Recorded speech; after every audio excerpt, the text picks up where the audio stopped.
Dr. Jian Yang. Mr. Speaker, I'm going to focus on the education results under the national government. But before I get to the substance of my speech, I would like to take this opportunity to congratulate our Minister of Education, the Honourable Heikki Parata. Now, Minister Parata has been deeply committed to enhancing the performance of our schools and raising the achievements of our students. Right. She has worked extremely hard and has overcome numerous challenges. So she will leave this Parliament with a legacy of a modern education system which is more flexible, more efficient, innovative, and also future-oriented.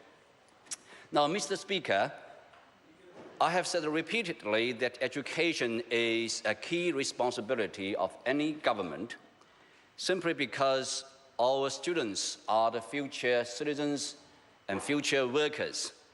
In that sense, they are the future of the country.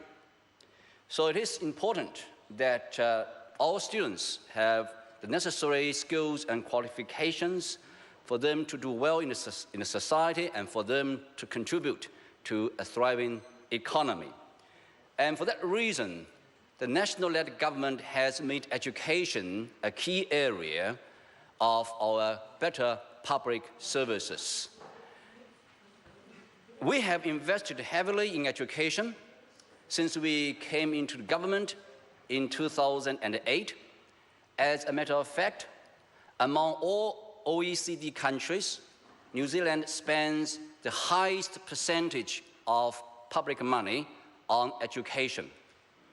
We are spending over $4 billion on tertiary education and a record $11 billion on other sectors of the education. And we have doubled, more than doubled, the spending on the youngest Kiwi learners since 2008 to about $1.8 billion. So this is our spending a lot of money into education. At the same time, we have been trying to modernize our education system to make sure that they reflect New Zealand now and in the future. And our efforts have paid off. A recent OECD report entitled Education at a Glance 2016 shows that the performance of New Zealand education sector compares very well with those of other OECD countries.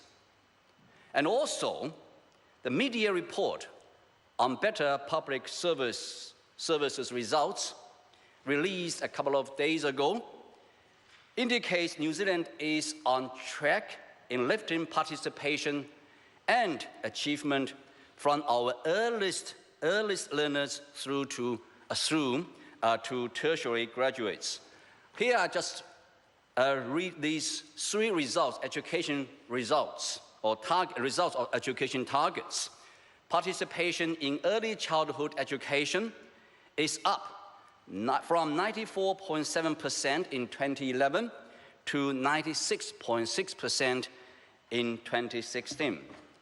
And achievement in NCEA Level 2 is up from 74.3% in 2011 to 83.3% in 2015.